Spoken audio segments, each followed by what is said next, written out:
ஹரே கிருஷ்ணா. எல்லாருக்கும் happy new year 2025 ஆங்கில புத்தாண்டு நல்வாழ்த்துக்கள். இந்த 2025ல் அடி எடுத்து வைக்கிற இந்த நேரம் எல்லாருக்கும் ரொம்ப நல்ல நேரமா இருந்து இந்த வருஷம் முழுக்க ரொம்ப ஹாப்பி நியூ இயர் அப்படின்னு சொல்றோம்ல, அதே மாதிரி ஹாப்பியா இந்த 2025ல் நம்ம நடப்போட்டு அந்த ஹாப்பி எப்படி கிடைக்கும் அப்படிங்கிறத புரிஞ்சுண்டு நம்ம நடந்தாலே ரொம்ப சந்தோஷமா இருக்கலாம். அந்த ஹாப்பினஸ் எங்க இருக்கு அப்படிங்கிறத பத்தி தான் இன்னைக்கு நம்ம பார்க்க போறோம். கிருஷ்ணருக்கு இப்போ தனுர் மாசம் நடந்துட்டு இருக்கு, மார்கழி மாசம், ஆண்டாளுடைய திருப்பாவை மாசம். அதுல ரொம்ப ஸ்பெஷலா ஆண்டாள் கிருஷ்ணரை ஒரு பேர் சொல்லி கூப்பிடுவா. அது என்ன அப்படின்னா, மனதுக்கு இனியானை அப்படின்னு. மனசுக்கு ரொம்ப இனிமையானவனை, ரொம்ப சந்தோஷத்தை தரக்கூடியவனை அப்படின்னு பகவானுக்கு அர்த்தம். அதனால ஹாப்பினா என்ன, மனசுக்கு ரொம்ப இனிமையா இருக்குன்னு அர்த்தம். ஸோ மனசு இனிமையா இருக்கணும் அப்படின்னா மனதுக்கு இனியானை பாடணும், கொண்டாடணும், அவனை பத்தி நினைக்கணும், அவனை பத்தி பேசணும். ஸோ இன்னைக்கு நம்ம நியூ இயர்ல அந்த மனதுக்கு இனியானுடைய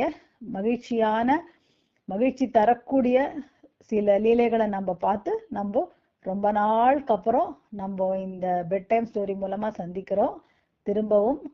ஸோ கிருஷ்ணருடைய கதையிலேருந்து ஆரம்பிக்கலாமா? பிருந்தாவனத்துக்கு நம்ம போறோம். இப்போ பிருந்தாவனத்துல கோபர்கள் நிறைய பேர் இருக்கா, நமக்கே தெரியும். அதுல அந்த ஆயர்பாடியில ஒரு கோபருடைய வீட்டுல அந்த அப்பா, அம்மா, புள்ள, மாட்டு பொண்ணு, இப்படி பெரிய குடும்பமா இருக்கு. அதுல ஒரு நாள் காலம்பரை பொழுது விடியறது. நம்ம எல்லார மாதிரி வழக்கமா காலம்பரை எழுந்துட்டோன்னே ஏதாவது சூடா குடிக்கணும் அப்படின்னு நமக்கெல்லாம் இருக்கும் இல்லையா? அதே மாதிரி அந்த வீட்டுல இருக்கிற அந்த பெரியவருக்கு காலம்பரை எழுந்துட்டோன்னே நல்ல பால் சூடா குடிக்கணும் அப்படிங்கிற ஒரு ஆசை வந்தது. அவர் ஒய்ஃப்ட சொல்ற, நல்ல பாலை காய்ச்சி கொடுமா அப்படிங்கிறார். அப்போ அந்த அந்த ஆயர் படிப்பேன் அவ பாக்குறா. அவ அதுல கல்கண்டு இல்லை. அப்பெல்லாம் கல்கண்டு போட்டு சக்கரை, வெல்லம் போட்டு, சக்கரை கிடையாது வெல்லம் போட்டு இப்படிலாம் நல்ல பாலை சுண்ட காய்ச்சி அவ குடிப்பா. அதனால கல்கண்டு வீட்டுல இல்லை. அதனால அவ என்ன பண்றா, கல்கண்டு வீட்டுல இல்லையே, இப்ப எப்படி நான் பாலை உங்களுக்கு நான் காய்ச்சி கொடுப்பேன், கடை திறக்கிறதுக்கும் கொஞ்சம் நேரம் ஆகும், அதனால இப்ப கொஞ்ச நேரம் கழிச்சுதான் உங்களுக்கு கிடைக்கும் அப்படின்னோடனே, இல்ல எப்படியாவது நீ எனக்கு அந்த பாலை காய்ச்சி கொடு அப்படின்னோடனே, சரி அதுக்கு என்ன, கல்கண்டு எங்கிட்ட தான் இல்ல, கண்டிப்பா அக்கம் பக்கத்துல இருக்கும், நான் போய் வாங்கிட்டு வரேன் அப்படின்னுட்டு அவன் என்ன பண்றாளா, வெயிட் பண்ணிட்டு இருக்கா.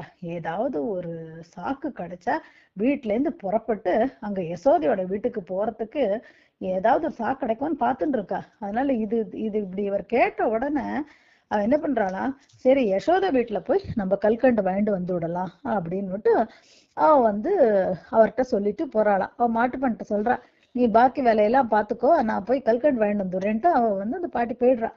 அவ போனோன்னா அங்க யசோதையோட வீட்டுக்கு போனா, அங்க யசோதை கிருஷ்ணரை மடியில வச்சு உட்காந்துட்டு வேடிக்கை காட்டிட்டு அங்க உட்காந்துருக்கா.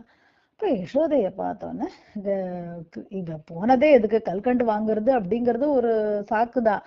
ஆனா மெயினா போனது கிருஷ்ணரை ஒரு தடவை பார்த்துட்டு அந்த அழகு குழந்தைய கொஞ்ச நேரம் கொஞ்சிட்டு வரலான்ட்டு தான் போறா. அங்க போனோடனே யசோதைய கிருஷ்ணருடைய கொஞ்சிட்டு, கிருஷ்ணருடைய அந்த ரசத்துல பிபரே ராமரசம்னு நம்ம தியாகராஜர் பாடுறோம் இல்லையா, அந்த மாதிரி பிபரே கிருஷ்ண ரசம்னு அந்த கிருஷ்ண ரசத்தை குடிச்சுட்டு ரொம்ப சந்தோஷமா யசோதை குழந்தைய மடியில வச்சுட்டு கொஞ்சிட்டு விளையாடின்னு இருக்கா.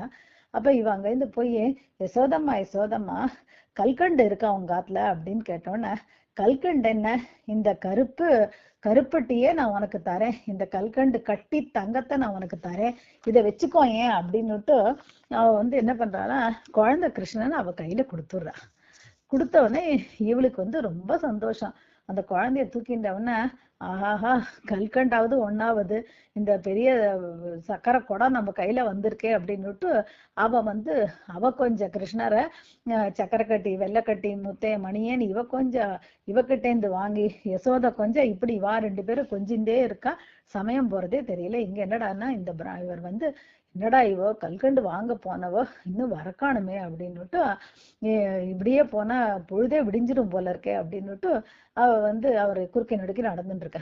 அப்ப அவ மாட்டு பொண்ணு கேக்குறா, என்னப்பா பாத்துட்டு இருக்கேள், இந்த மாதிரி கல்கண்டு வாங்க போனா உங்க மாமியார் இன்னும் வரலன்னு. அதுக்கு என்ன, நான் போயிட்டு வரேனே, எனக்கு தெரியும் எங்க அம்மா எங்க போயிருக்கா அப்படின்னுட்டு அவ வந்து நேரா அங்கேருந்து யசோதை வீட்டுக்கு வரா. ஏன்னா அவளும் வெயிட் பண்ணிட்டு இருக்கா, என்னடா சான்ஸ் கிடைக்கும்னு.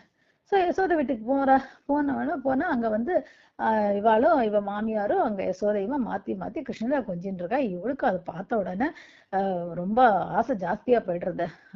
அவ நேரம் அவ போன உடனே, அம்மா அம்மா அங்க அப்பா உங்களை தேடின்னு இருக்கா, நீங்க போங்க, நான் இருந்து கல்கண்டை வாங்கிட்டு வரேன் அப்படின்னுட்டு கொஞ்சம் கிருஷ்ணரை என்கிட்ட கொடுங்க அப்படின்னவங்கவும் அவ வந்து பக்தி, அவ வந்து ஒரு மயக்கத்துல இருக்கா அந்த மாமியார்.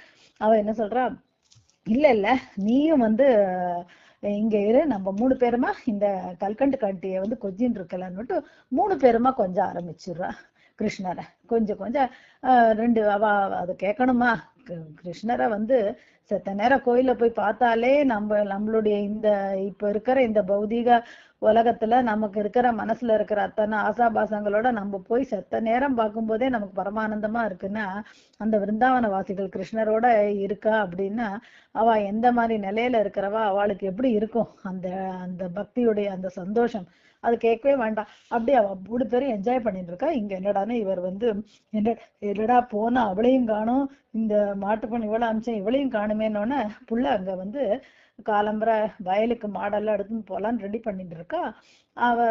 இவர் சொல்றாரு, பையனை நீ செத்தேரு, நான் போய் பார்த்துட்டு வந்துடுறேன்னு. இல்ல இல்ல, இந்த வயசு காலத்துல நீங்க எங்கப்பா போறேன், நானே போயிட்டு வரேன், எனக்கு நான் பார்த்துன்னு தான் இருக்கேன் இங்க என்ன நடக்கிறதுன்னுட்டு அவர் போறார். அவர் அங்க போன உடனே அங்க வந்து அம்மாவும் அவரோட ஒய்ஃபும் யசோதா ராணியும் சேர்ந்து கிருஷ்ணரை வந்து மாத்தி மாத்தி மாத்தி கட்டி பிடிச்சு முத்தம் கொடுத்து அப்படி அவ கொஞ்சின்னு இருக்கிறத பார்த்தவொடனே இவருக்கு வந்து, ஐயோ நம்ம பொம்நாட்டியா பிறக்காம போயிட்டோமே, நம்ம பொம்பளையா பிறந்திருந்தா போய் அந்த குழந்தைய வச்சு கொஞ்சலாமே அப்படின்னுட்டு அவர் நினைச்சுட்டு இருக்காரு. அப்புறம் மனசுல பொம்பளையாவது ஆம்பளையாவது நம்ம நேரம் போக வேண்டியதுதான்னுட்டு போய், நீங்கெல்லாம் போங்க போங்க, அப்பா அங்க தேடின்னு இருக்கா, நான் வாங்கிட்டு வரேன் அப்படின்னுட்டு கொஞ்சம் இந்த அப்படின்னு சொல்லிட்டு அப்படியே நைஸா கிருஷ்ணர் மேல கையை வச்சு அப்படியே கிருஷ்ணர் வந்து விளையாட்டு கட்டுற மாதிரி தூக்கின்னு போய் இங்கே அங்கேயுமா நடக்க ஆரம்பிச்சிடும். அடாடாடா, இப்போ அம்மா பொண்டாட்டி அவர் யசோதை எல்லாருமா சேர்ந்துட்டு வேடிக்கை காமிச்சுட்டு விளையாடிட்டு ஜாலியா அங்க சந்தோஷமா இருக்கா. இங்க இவர் என்னடான்னா, இது என்னடா இவ இப்படி போனவ ஒருத்தர மாயமா மறைஞ்சு போயின்னு இருக்காளே தவிர கல்கண்டு வரக்கானும் போன மனுஷாலை வரக்கானுமேன்னுட்டு, சரி நம்மளே ஒரு நடை எட்டி பார்த்துட்டு வந்துருவோம் அப்படின்னுட்டு அவரே போறார். அவர் போனா அங்க பாக்குற அங்க எல்லாருமா எதுக்கு வந்தோங்கிற விஷயமே மறந்துட்டு எல்லாருமா ஏதோ பிக்னிக் பார்ட்டி பண்ற மாதிரி எல்லாரும் ஜாலியா கொஞ்சம் விளையாடிட்டு இருக்கா. அடாடாடா அப்படின்னுட்டு அவர் கோவமா, இன்னைக்கு என்ன பண்றேன் பாரு, இவாளுக்கு வந்து எனக்கு வேணுங்கிற ஒரு விஷயத்துக்கு ஒரு மரியாதை இல்லாம போயிடுத்தே இந்த வீட்டுல அப்படின்னுட்டு அவர் நேர வேகமா போறார். அந்த யசோத வீட்டு அந்த முற்றத்தை காலை வச்ச உடனே அங்க கழுக்கு கழுக்குன்னு அந்த குழந்தை சிரிக்கிறது, இவாள விளையாட்டு காட்டுறாள் கட்டும் போது பகவான் சிரிக்கிறது. பகவான் சிரிக்கிறதுனா எப்படி, மந்தஸ்மித ஸ்ரீமுகேன, அந்த மந்தஸ்மிதம்னா சின்னதா புன்சிரிப்பு சிரிச்சாலே அவர் வந்து உலகத்தையே மயக்கிறார். இங்க நன்னா சிரிச்சுட்டு இருக்கார். அதுவும் அரிசி பல்லெல்லாம் காட்டிட்டு நன்னா கை கொட்டி சிரிச்சுட்டு இருக்கு குழந்தை. அப்போ அந்த சிரிப்பு சத்தம் கேட்ட உடனே இவரோட ஐம்புலன்கள் எல்லாம் வந்து அப்படியே கண்ட்ரோலுக்கு வந்துடுறது. இவருக்கு பசி, அந்த கல்கண்டு பால் எல்லாம் சூடா குடிக்கணும் எல்லாம் மறந்து போயிடுது. மறந்து போய் நேரா அவர் வந்து போறார். அவர் வர்றன்னு பார்த்தோன்னா அந்த அவருடைய மனைவி அவளா பாக்குற, ஐயோ கோச்சுக்க போறார் போல இருக்கேன்னு நினைக்கிறா. அவர் அங்கேன்னு வந்தவொடனே எல்லாரும் நகருங்கன்னு விட்டு நன்னா உட்காந்துட்டு என் முதுகுல குழந்தைய உட்காந்து வைங்கோ, நான் வந்து குதிரை மாதிரி ஆடுறேன் அப்படின்லாம், மாடு மாதிரி போறேன் அப்படின்லாம் அவர் வந்து விளையாட்டு காட்டுறதுக்கு உட்காந்துறார்.